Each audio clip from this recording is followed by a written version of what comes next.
Well, welcome back, everybody, to Music Talk. I'm Dave. Mike. And this week, we're checking out the latest from Ayron Jones called Chronicles of the Kid, right?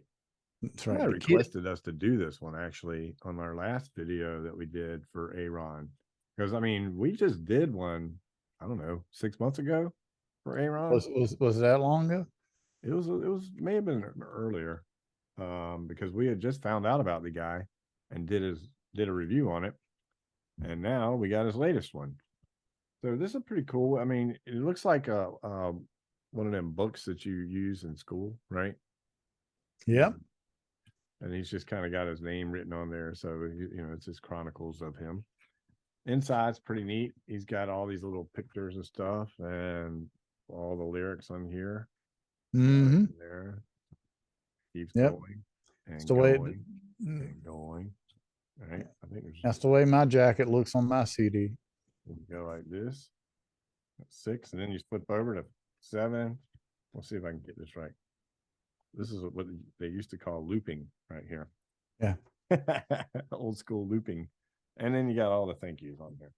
Yep. One thing I hate about Ayron's production company is that they do this stupid thing with the credits, and on the CDs it's really bad. The record, it may not be, but nobody can read this, man. You can't read that crap. No. I had to take a picture of it and zoom in on it. So I hate that about the CD. There's the back. It's got his little sticky notes with the songs on there on the back of his little composition book. Yep. He's pretty cool. Got a picture of him rocking it out on there with this Phoenix. That's a thing for him too, Phoenix, So you hear about it quite a bit in the record, and I think he has a daughter named Phoenix, if I'm not mistaken, or at least a child, and maybe a son, but I think it's a daughter named Phoenix. So anyway, all right,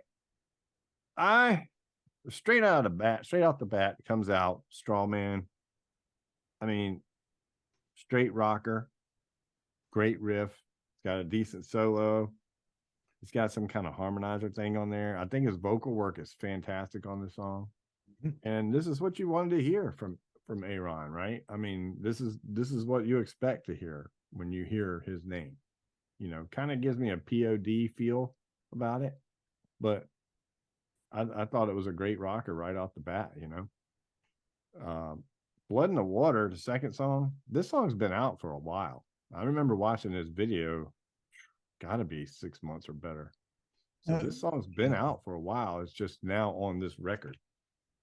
Yeah, I love the B3. I love the B3 working it. Right. And I was gonna say, nice organ behind it there. Yeah. The intro is nice. I like the way they go into it. Yeah, the way he goes into it. Yeah. And this to me is another Ayron signature sound. Like this is another one that this is what you expect from him, and I like it because it was more. I'll get into talking about this later, but to me it wasn't as overdubbed and overproduced with so many different layers of guitars and all this mess. It seemed like it was more simple, and I like it that way. I like it when it's simple, right? When you got one guitar player and there's 10 guitar parts on the song, I hate that. So this was perfect for me. I mean, you heard that Strat sound right off the bat. He cranks it out, kills it. And his voice here, I said it before, it reminds me a lot of Johnny Lang, the way he gets to his breakup point, you know what I mean, where his voice starts breaking. And that's kind of how Johnny Lang does. And I just think that's cool. To me, it reminds me a lot of how he sings. I mean, it doesn't sound like Johnny Lang. It's just that style, So. Right. Yeah. I don't know. Blood on the Water. I just love the overall sound altogether. I mean, I thought it was mixed very well. And I'm gonna put this right out front. The drums and the bass were recorded top notch. I mean, on my system here, with and without the subwoofer, they come through. It ain't no problem. And when I punch the subwoofer in, it doesn't bury the music. Yeah, it was mixed very well, and you definitely can can feel the whole 9 yards. Yeah, I had no problem on any of the whatever I played it on. Everything came through for sure. Right, right, right. So yeah, I really like that too. The bass had a good sound to it too. Yeah, it Drums did. too. So not Yeah. much difference in them throughout the whole CD, but No, they but I sounded don't great. think So, I don't think they could have varied a whole lot because of the vein of the music that was being put out there. It seemed like everything was this mid-tempo, heavy drudge type stuff. It was nothing that was really punched up yeah. or really slow ballad wise, you know. Everything was kind of in the middle of the road, you Yeah. know. And but I didn't get bored from song to song. Yeah. I know, you know, we were talking earlier. You know, there are a couple of tracks on here that you didn't care for, but Yeah, honestly, we're getting ready to talk about one of them right now. yeah, honestly though, I mean, through the whole album, I mean, I just looked at them like they were a break in the routine. You know, it kind of gave it a little bit of an extra oomph as Yeah. far as, you know, okay, we're going a different direction here. You know, so I mean, and you got to admit, in a heavy hard rock sound that teeters to me teeters between Lenny Kravitz, Prince, and his own approach. You know, Aaron, ever how you want to pronounce it. It's Ayron, but man. but but There's a Y you know, in there. I know there's a Y in there, but no, So I just thought it was a good breakup in the lineup of the music. yeah. Uh, you know, Well, the third song, the title, which I mean, I got right off the bat, I'm gonna tell you, I hated that da da da crap, right? I yeah, hated it with a passion. So if he would have left the da da da's out and just let the guitar do it, because he's playing it on the guitar and he's saying it at the same time, yep, I would have liked it better. I did not like the part at the end where he started talking about taking my shot. You know, this song yeah, here sounded a direct ripoff of a POD song. I mean, it was almost a direct ripoff. It sounds like every other rock song that's being played on the radio today. I saw no difference between this and anything that's coming out of the radio today.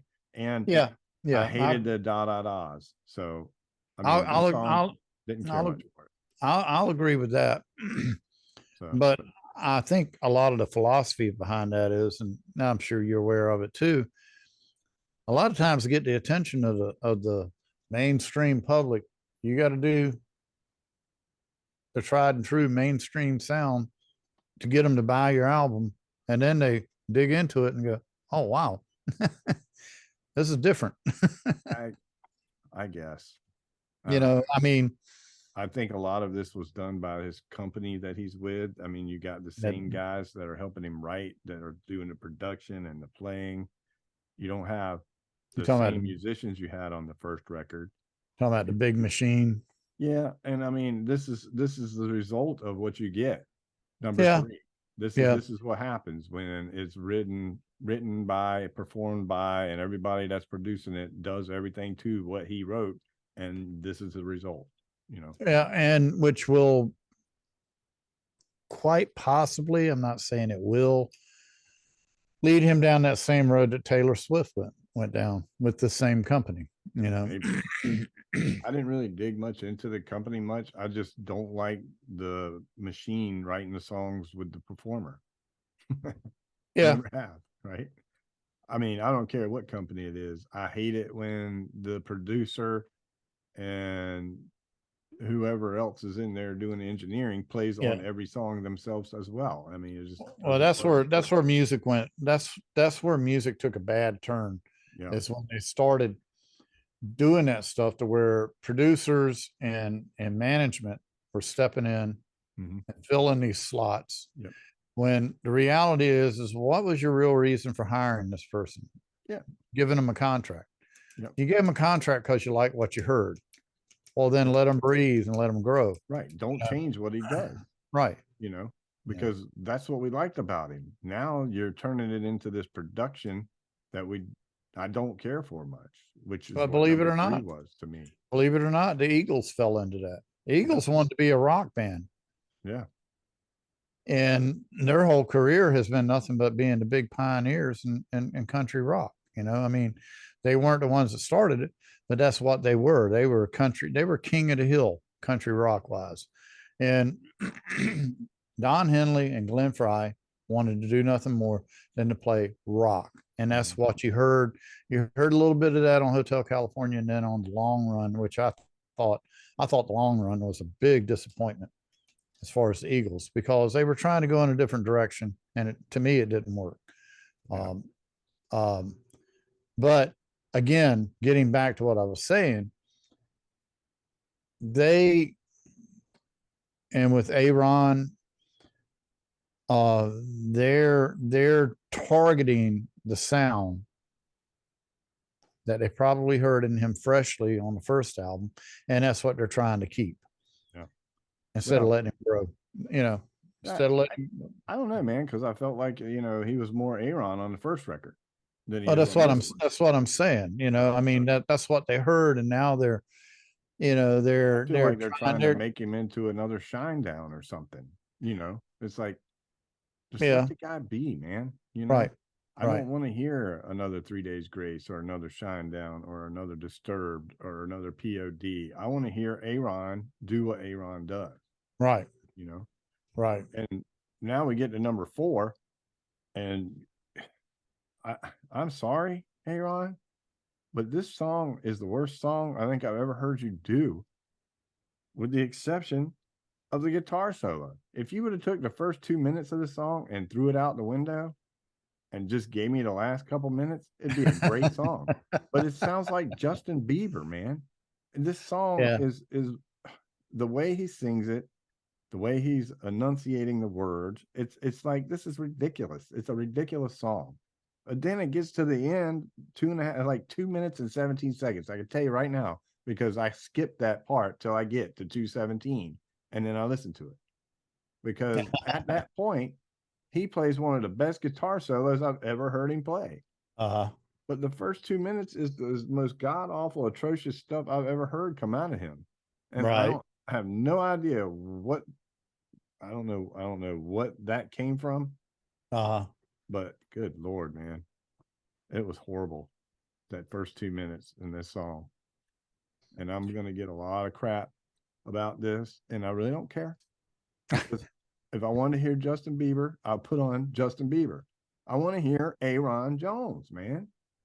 Anyways, unless you got anything to say about that song, I'm moving on because we can move on. I You know, hate I that mean, song. the only thing I got down here on it is good effects.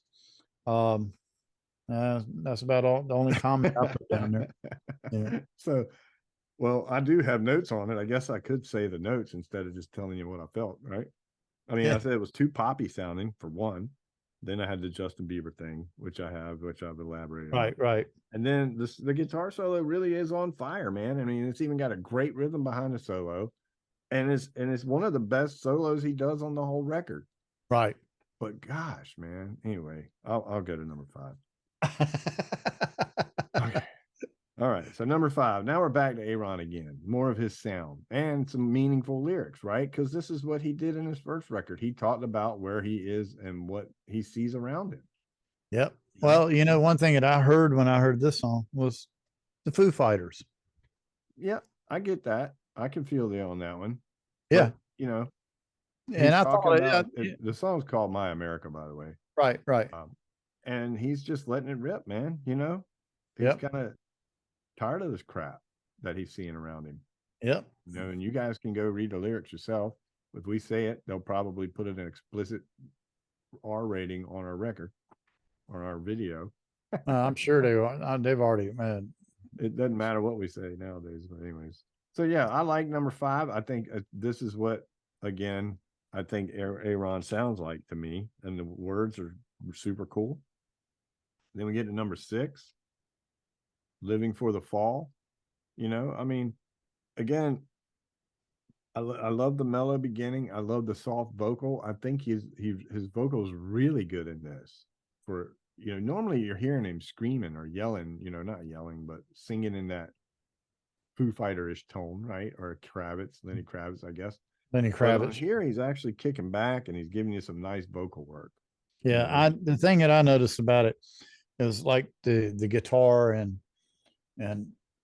I don't know, I just got a real Prince vibe with it. You know, it was no, I'm not saying that he was sounding like Prince, but the approach to what he was doing right there was, like I said, when we were talking earlier, it was a lot of a Purple Rain influence in there. You know, the long guitar intro with the Yeah. vocal. You know, And when and they come I thought in, it was great. Yeah, yeah, and it's got a great. I put on here also. It's got great dynamics, and the right. guitar tones were super on this. I mean, they were Mhm. fantastic on this song. So thank goodness, because I've gotten away from the other two that I was like not liking, and now we're back to where I want to be again. You Right. know. So, but yeah, living for the fall, great one. Then number 7. I mean, I've liked this song since it came out a year ago. Filthy. Hmm.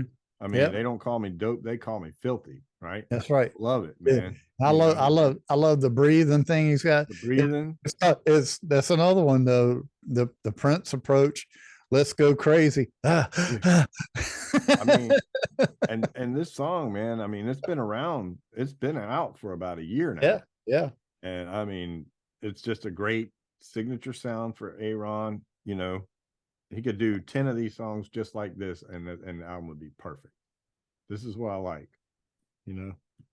Then we get to number 8, Get High. So I feel like it's kind of similar to some of the stuff we heard. And it reminds me a little bit of Bruno Mars-ish kind of sounding stuff. Not Kinda, yeah. it just sometimes you hear a Bruno Mars inflection of his voice and one of maybe a way he changes into a bridge or something. And it strikes me like a Bruno Mars, man. I'm like, that sounds like what he would have done, you know. And Well, this I has didn't. got another great guitar solo in it too. Yeah, I didn't get that out of it, but I mean, to me, it struck me like, okay, this is going to be one of those poppy songs to be put on FM radio to be played once an hour. No, But once the lyrics start flying, it's motherfucker and all yeah, this, you're not gonna have this. it's like You could put it it on ain't there, but it you ain't would have going. to leave off half the words. Half the song's gonna be beep Yeah, beep. yeah, for sure. And I mean, you know, but he's feeling good Yeah. Oh yeah. I as liked it. a, I yeah. liked it. So yeah, Okay, I'm I gonna play liked a it pop too. I song. thought it was a good I'm song, gonna man. play a I pop mean, song for you now. It's called Get High. yeah, yeah. And then, you know, you would think it was going to be reggae or something, but nope. No, no, he's straight in your face on this one. So then we get to number 9, The Sky is Crying, another great song. And again, I felt a little bit of Bruno Marsish on this one, a little bit, you know. Yeah, I got a little bit of a Hendrix vibe Yeah, from some of it, you know. I mean, especially from the title, which put me on alert, and then as it rolled into it, and reading his bio a little bit. I mean, Hendrix was a big influence for him. yeah. You And know, also Hendrix Stevie and Ray Vaughan kind of almost. yeah, yeah, that So, you know, Nirvana was another big influence for him. You know, I mean, I was never a big Nirvana fan, but no, but there you go. I you mean, know, you take it for what it is, I reckon. yeah, But yeah, Sky is Crying, great song. Then he ends the album with On 2 Feet I Stand, which, you know, after you go through what this whole album brings you through, he's still standing, right? I mean, it was a you, good song. That's the it's, only thing I put down there. It's a good song. I yeah, mean, I was like, I put a great way to end the record, you know, yeah, because I mean, it's a good rocking ending. Once you yep, want some more, right? yep, Could have yep. put 2 more different songs instead of, you know, the other side or something on there, or, you know, maybe just took half of that out. But yeah, I mean, I know there's a couple songs, and I talked bad about him, a couple songs, but I mean, it's still a great record. I mean, it really is. Um, I don't think Aaron. I mean, he's a great singer and he's a great guitar player. That's 2 things that I like a lot, you know. Right, right. And it's hard for me not to like your record if you have great vocals and great guitar. You know, I will say all the music, all the backing music was done by Marty Fredrickson and Evan Fredrickson, and also a guy named Chris Fredrickson. Now, yeah, they all have the same last name, so you got to think, okay, well, they must be related, right? It's Well, about they're all part marriage. of the production and everything, right? Yeah, Also big got a guy machine. named Scott Stevens in there who's doing some writing and producing, you know.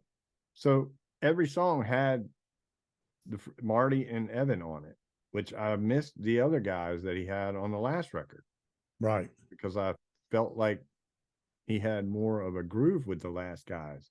And these are more, well, this is where I'm going to say it. To me, it was overproduced. It had too many overdubs. For one guitar guy, it shouldn't be so many guitar tracks. I mean, it really shouldn't. Because now, if you're going to go play this stuff live, are you going to bring another guitar player with you? Are you going to bring, Marty Fredrickson on the road? Maybe. You might have to. Or Chris Fredrickson or whoever else play on here, because I think Marty is a guitar player too. But, I mean, maybe I'm wrong. Maybe they're not related. Maybe they have nothing to do with each other. The way their last names are spelled and their first names, Marty, Chris, and Evan, it all sounds like they're in the same family to me. And Yeah. I just miss the 3-piece band that I heard on the first record with Ayron's. Right. Or not first record, but the last one, whatever it was. Right. Child of the State is what it was called, I believe. Yep. So that record to me felt more like an Ayron 3-piece band. This one feels like a big giant production. I don't know how he can pull this off without having other people on stage. He'll probably wind up with a 5-piece band. Maybe. I mean, But I'm not gonna like and that. I mean that's not, I mean, to me that's the. I agree with you. I mean, the 3-piece, and it's just like with Stevie Ray. I always thought with 3 pieces he sounded better than he did when they put the keyboard player in there. Yeah. I mean, the keyboard player to me took the Roadhouse roughneck out of it, and it added a production level, and which is nothing wrong, but that's not the product I was introduced to. Right. Same thing here. Yeah. And I get what you're saying, but I do believe too that he'd be able to pull it off. Probably so, but Not as a probably 3-piece, like it but it'd better. have to be at least a 4-piece, if not a 5-piece band. And I probably like these songs better live because it wouldn't be so overproduced. Right. It would just be Ayron tearing it up for me, right? Because that's what I wanted. That's what I wanted on this record. I'm like, all right, he's got no one. Filthy's on here and Blood in the Water is on here. 2 songs I've already heard and love. And then I get, Other Side and the title and, dumb songs like that. And then it's like, what in the world, man? I mean, I get it. You're trying to break into the modern hard rock scene or whatever it is you're trying to do. But man, leave the guy be and let him just be himself. Right. So I don't know, man. I like the record. Don't get me wrong. It's just not to me an Ayron Jones record. It's a different approach. Yeah. I still hear a lot of Ayron in there, but yeah, I agree. I think they I don't know, they're the music industry to me is real Man. puzzling today. I mean, and it's always been the owners of the production companies and the owners of the studios are the ones that are making the money. Your management and your production. That's where the money is. Right. And the artist sits there biting at what 1% or 2% of the sales. I mean, come on, Right. But so you either give into it and settle for it and go on the road and make your money at the arenas while they make money off of the albums and CD sales. Yeah. And I mean, that's pretty much where it's at for an artist today.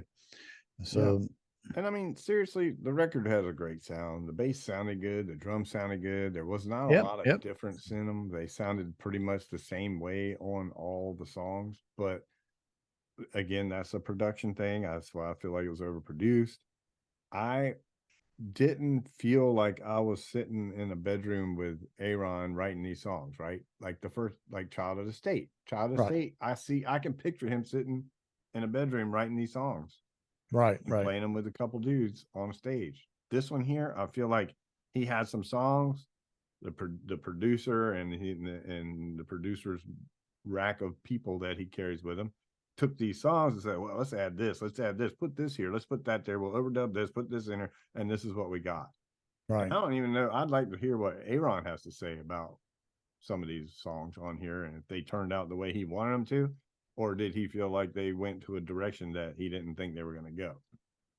You know, I think that will be an interview that is probably not too far out at this point, because I think this is going to draw a lot of attention. I think Although I'll contact him and see if he'll sit down and have an interview with us, and I'll ask him, "Did you intend for all this overproduced stuff on your record, or did you just want it to be a 3-piece band?" You know, right, right, and so I don't know, maybe, well, if anybody maybe, watching this knows him, tell him I'd like to interview him about this record. You know, yeah, because just I felt drop. like, it may not have been so much in his hands as the last record was. You know, I don't know. Yeah, well, that could be. It could be. I mean, everybody comes in and promises you a gold mine, Mm-hmm. No. but you wind up getting the shaft. I mean, Yeah, it happens a lot.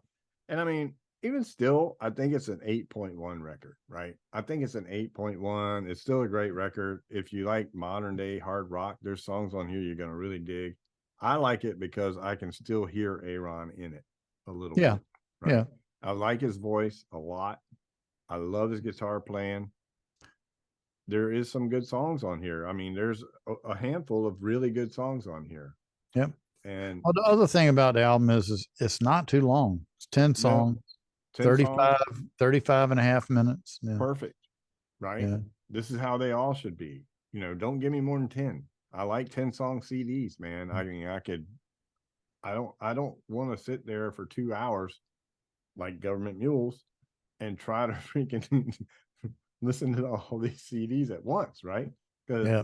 Government Mules was a long CD, great CD, but Oh, long. yeah. Oh, yeah. I think it could have been a double CD, really. Yeah.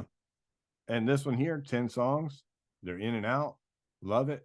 He said what he had to say, and we're moving on, right? Can't go wrong with Yep. that, right? Yep. So again, I'm gonna give it an 8.1, man. I mean, I still think it's a good record. So a lot of good words. Even the Get High one had some good words. Your kids aren't gonna be able to sing it. Oh, they sing it. They will. Oh, believe me, You they're don't want them singing to, it. but they're gonna sing it. So, They're singing it. yep. So, on the buses and walking down the street and everything else. I mean, they've been saying that phrase for a while, so Well, hell, we were saying that phrase way back when I was in school. for sure. So, all right, what are you giving this one? I'm gonna give it an 8.5. 8.5. All right. Yeah, I Was think there was there anything the drummer did that really knocked you off your feet at all? no, I mean everything was pretty much in the pocket. Is nothing that I had to sit there and listen to figure out what he was trying to do. I mean, Yeah. to me, it just felt like the drummer made movements when it was called for, and they were pretty standard. Yeah. One thing I did like about the record, and I forgot to mention it earlier, was that when he does go into guitar solos, I liked how they always had a different rhythm. There was a lot of changing of rhythms when it got to Yeah, solos. It yeah, wasn't like yeah. playing over a verse or a Right, chorus. right, It was a whole nother section. And I right. love that about songs, because I feel like you shouldn't just play a solo over top of a verse sometimes, or a chorus. You Yeah. should actually have a solo part written. Yep, yep. And I did like that about a lot of these songs. So Yeah. anyway, I think it's a good record, man. Y'all should still go check it out. I mean, don't let me kill it for you. Like I do every song, right? Every album. But Well, I ain't gonna. anyway, here it is. Ayron Jones. It's got a Y in it, so it's Ayron. That's right. That's right. Chronicles of the Kid with the Phoenix there. I Uh-huh. gave it an 8.1. Mike gave it an 8.5. I think you should check it out. I think he's definitely an up and comer that's going to be around for a while. and I think he's going to get better for sure. Yeah, well, the one thing is, it's going to have to be a little bit of word of mouth because you're not going to hear his stuff on the radio a whole lot. No, he did have a You might song a hear, couple of years ago on the radio, but I never heard it on the radio. yeah, you might hear something here or there, but if you do, I'll guarantee you somewhere in the song's going to be a bleep. Yeah, I had a guy walk by at work the other day and said, "What are you listening to?" And I was like, "Ayron Jones. You ever heard of him?" He said, "Nope." I'm like, "Well, here."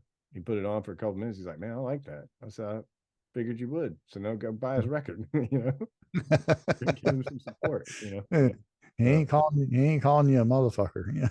yeah, exactly. So, all right. Well, one thing I will say too, real quick, even though this looks like one of those, notebooks, It's a ledger, man. It's a ledger. if you look real close in there, you can see skulls, Yep, and guitar picks and phoenixes and stuff. I see him. Yep. So it's pretty cool, actually. It's not just your regular notebook. I don't know. I'm gonna go check out my notebooks and see. See if they had that on there. They could have, right? And I ain't never really paid attention. I never did either, but I just happened to look at it the other day and I saw these skeletons on there and I was like, wait, there's a phoenix and then there's some birds and a lightning bolt and a guitar pick. Wow, okay, that's cool. So, it made me like the album cover a little better. I mean, even though it does just look like a regular old looks like a notebook. Yeah. So it's like a ledger. Yeah. But all right. Well, with that, we'll let y'all get out of here. And until next time, y'all stay safe. And peace out and listen to the music every day.